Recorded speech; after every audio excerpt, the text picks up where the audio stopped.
Dini hari 28 Februari 2026, warga Teheran, ibu kota Iran, terbangun oleh suara asing yang belum pernah mereka dengar. Itu bukan suara kembang api atau uji coba sirene, melainkan suara salah satu operasi militer terbesar abad ke-21 yang sedang berlangsung di atas mereka. Dalam hitungan menit, 200 pesawat tempur membelah langit Iran, lebih dari 500 target dihantam secara bersamaan di seluruh wilayah negara itu. Gedung-gedung yang berdiri puluhan tahun runtuh jadi puing dalam hitungan detik. Asap masih membumbung saat dunia mulai menyadari apa yang terjadi.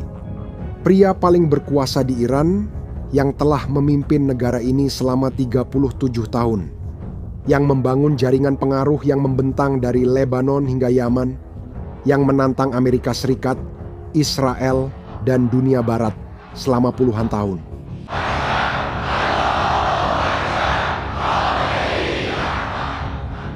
Dia sudah mati.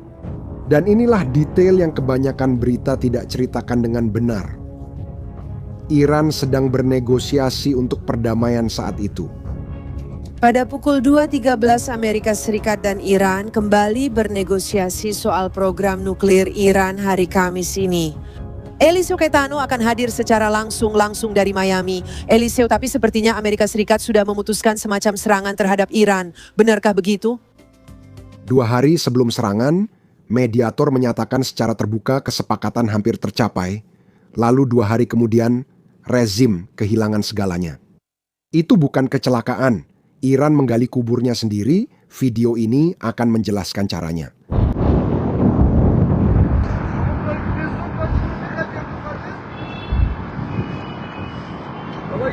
Namun sebelumnya, ada satu pertanyaan yang tidak dijawab dengan benar. Bagaimana Amerika Serikat bisa tahu persis di mana Khamenei berada, padahal dia bertahun-tahun bersembunyi di tempat perlindungan bawah tanah rahasia, lokasi yang hanya diketahui oleh sangat sedikit orang, dengan pengamanan elit. Namun, semuanya berakhir hanya dengan satu serangan di waktu dan tempat yang tepat.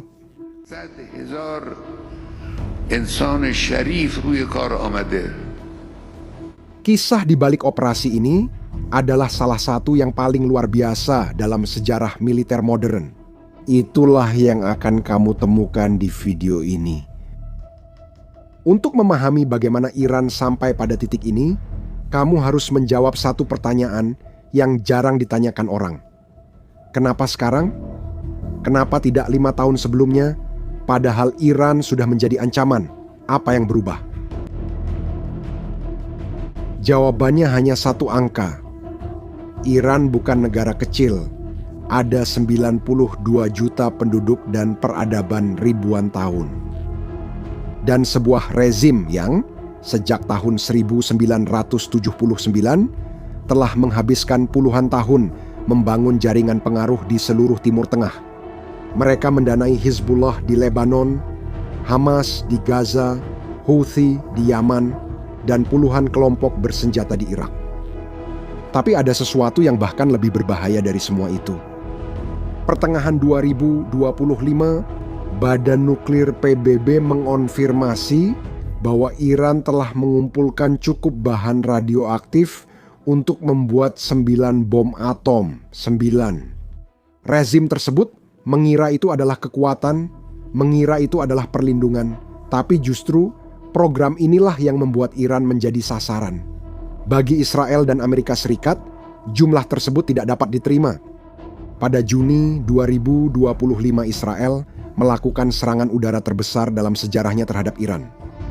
Namun, berbeda dari pengeboman biasa, operasi ini punya karakteristik yang belum pernah dilihat dunia.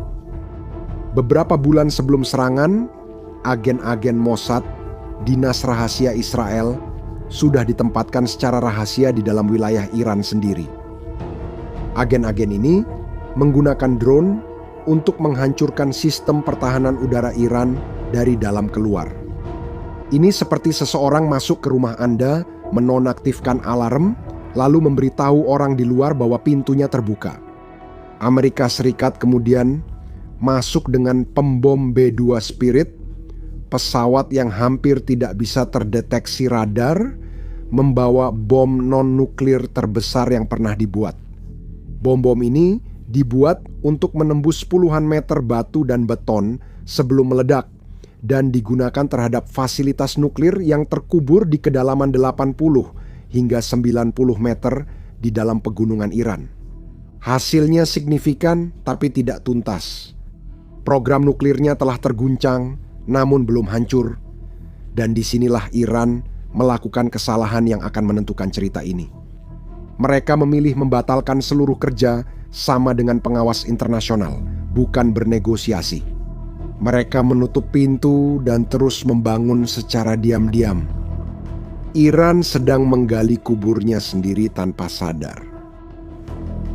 Pada Februari 2026, beberapa putaran negosiasi berlangsung antara Amerika Serikat dan Iran dengan negara Arab Oman bertindak sebagai perantara. Pada 26 Februari, perantara itu secara terbuka menyatakan kesepakatan damai hampir tercapai. Dunia pun merasa lega, namun 2 hari kemudian, Badan Nuklir PBB menemukan sesuatu yang mengubah segalanya. Iran telah menyembunyikan material nuklir yang sangat berbahaya di sebuah pangkalan rahasia yang tidak tercantum di peta resmi manapun. Pangkalan itu belum pernah diumumkan sebelumnya dan tetap utuh setelah semua serangan sebelumnya. Sementara duduk di meja perundingan, Iran terus membangun secara rahasia. Sekarang katakan, jika Anda tahu seseorang menipu Anda di rumah Anda sendiri saat pura-pura bernegosiasi dengan itikad baik, apakah Anda masih akan berdamai atau bereaksi? Ceritakan di kolom komentar. Saat itu Iran menandatangani vonis sendiri. Keesokan pagi, serangan dimulai.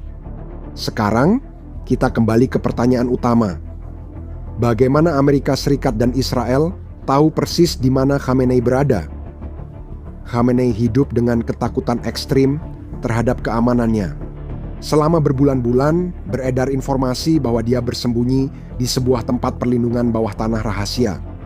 Dia jarang tampil di publik, namun dini hari 28 Februari dia bekerja di kantornya. Di kompleks Beit Harbari, kediaman resmi dan pusat pemerintahan pemimpin tertinggi di jantung kota Teheran. CIA melacak pergerakannya dengan tepat, mengidentifikasi lokasi persisnya, dan mengirimkan informasi itu secara real-time kepada Angkatan Udara Israel. Juru bicara tentara Israel kemudian mengonfirmasi hal itu. Ada perencanaan bersama antara kedua negara selama beberapa bulan sebelumnya. Ketika kesempatan itu muncul, keputusan langsung diambil. Setelah menyingkirkan pemimpin rezim teror Iran lewat serangan awal, kini kami menghancurkan inti infrastruktur mereka dan memberikan pukulan besar pada rezim itu. Serangan itu menghancurkan kompleks tersebut. Khamenei tewas, namun bukan satu-satunya korban. Militer Israel menyatakan telah menewaskan sekitar 40 pejabat tinggi Iran hanya dalam hitungan menit, termasuk Komandan Utama Garda Revolusi, Menteri Pertahanan, dan jenderal berpangkat tertinggi di militer Iran. Pimpinan tertinggi rezim telah dilenyapkan dalam satu operasi. Pada awalnya, pemerintah Iran membantah semuanya. Menteri Luar Negeri tampil di televisi memastikan Khamenei masih hidup dan aman. Tapi beberapa jam kemudian, tidak ada lagi cara membantahnya. Pada saat itu, dunia hanya memiliki satu pertanyaan di benak. Apakah ini akan berubah menjadi perang dunia? Jawabannya datang cepat dan mengejutkan. Iran langsung merespons. Iran menembakkan ratusan rudal dan drone ke Israel, serta ke pangkalan militer Amerika di 6 negara di kawasan tersebut. Bandara Abu Dhabi terkena serangan, Bandara Dubai rusak, pangkalan Amerika di Qatar diserang, 3 tentara Amerika tewas. Lalu datang pukulan terberat bagi ekonomi dunia. Okay. All right. Garda Revolusi Iran, cabang militer utama rezim, mengirimkan pesan radio kepada kapal-kapal di Teluk Persia. Tidak ada kapal yang diizinkan melewati Selat Hormuz. Selat Hormuz adalah koridor air sempit antara Iran dan Semenanjung Arab. Sekitar 1/5 minyak dunia diperdagangkan melewati wilayah itu. Dalam kurang dari 24 jam, jumlah kapal tanker minyak di wilayah itu turun setengah. Harga minyak per barel naik, para ahli memperingatkan. Jika blokade itu berlangsung lama, dampaknya akan dirasakan di seluruh dunia, di pompa bensin, di supermarket, di tagihan listrik. Tapi ada satu hal yang mengungkap besarnya kesalahan yang dilakukan Iran. Jaringan sekutu yang telah dibangun Iran selama beberapa dekade dan seharusnya melindunginya justru diam saja. Hizbullah mengecam serangan itu, namun tidak terlibat pertempuran. Hamas memprotes, namun tidak menembakkan roket. Kelompok bersenjata di Irak tetap diam. Iran telah menghabiskan puluhan tahun dan miliaran dolar untuk membangun jaringan ini tepat untuk momen seperti ini. Dan pada saat mereka paling membutuhkannya, tidak ada siapa-siapa. Sekarang, kita tiba pada pertanyaan yang ditanyakan semua orang. Apa yang terjadi pada Iran tanpa Khamenei? Ini pertanyaan yang tidak memiliki jawaban sederhana, karena Iran tanpa Khamenei tidak seperti perusahaan yang hanya mengganti presiden. Negara ini berdiri tanpa figur yang mengatur seluruh keputusan politik, militer, dan agama selama 37 tahun terakhir. Tapi ada beberapa hal yang sudah jelas. Sebuah dewan sementara telah mengambil alih kendali sementara negara ini memilih pemimpin berikutnya. Nama-nama yang beredar adalah cucu pendiri revolusi, mantan ketua parlemen, dan putra Khamenei sendiri. Namun, fakta yang paling mengejutkan bukan nama-nama itu.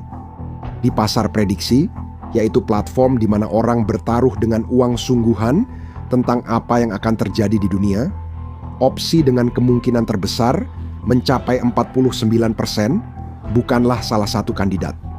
Itu berakhirnya jabatan pemimpin tertinggi itu sendiri. Hampir setengah dari para analis percaya bahwa Iran bisa keluar dari krisis ini sebagai negara yang benar-benar berbeda. Namun ada satu kekuatan yang akan menentukan masa depan negara ini, lebih dari pemimpin agama atau politik manapun. Garda Revolusi.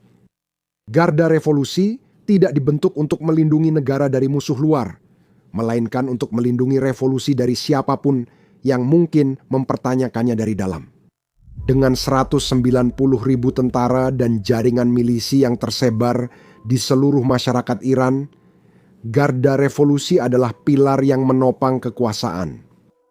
Seperti dirangkum analis Amerika, menyingkirkan Khamenei tidak berarti menggulingkan rezim, karena Garda Revolusi merupakan inti rezim itu. Kemungkinan besar yang muncul dari kekacauan itu bukanlah demokrasi atau pemerintahan agama seperti sebelumnya. Itu akan lebih militer, lebih nasionalis Iran, dan mungkin lebih sulit diprediksi. Program nuklir Iran terguncang, tapi tidak hancur. Pengetahuan untuk membuat bom tidak bisa dihancurkan dengan bom. Pemerintahan baru mungkin melanjutkan jalan itu dengan batasan lebih sedikit. Dan jalan diplomasi ditutup dengan cara yang paling tiba-tiba, 2 hari setelah seorang perantara mengatakan bahwa perdamaian sudah di depan mata.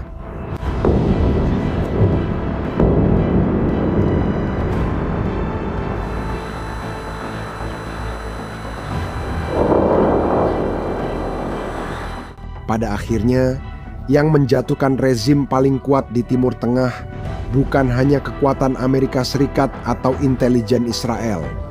Itu adalah lubang yang digali sendiri oleh Iran dengan rahasianya, dengan pengkhianatannya selama negosiasi, dengan program nuklirnya yang disembunyikan di pegunungan.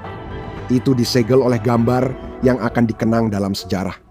Saat televisi pemerintah Iran mengonfirmasi kematian Khamenei, seorang pembawa acara menangis di siaran langsung. Seorang pria yang seumur hidupnya berada dalam sistem yang menuntut kesetiaan penuh pada rezim. Yang Mulia Ayatollah Sayyid Ali Hosseini Khamenei dalam upaya menjaga kemuliaan tempat suci Republik Islam Iran menangis di siaran nasional saat mengonfirmasi bahwa rezim ini telah kehilangan pemimpinnya. Tangisan itu mengatakan sesuatu yang tidak bisa diungkapkan oleh pernyataan resmi manapun. Untuk terus mengikuti siapa yang akan berkuasa, nasib program nuklir, dan dampaknya bagi dunia, berlanggananlah kanal ini. Kisah ini masih jauh dari berakhir.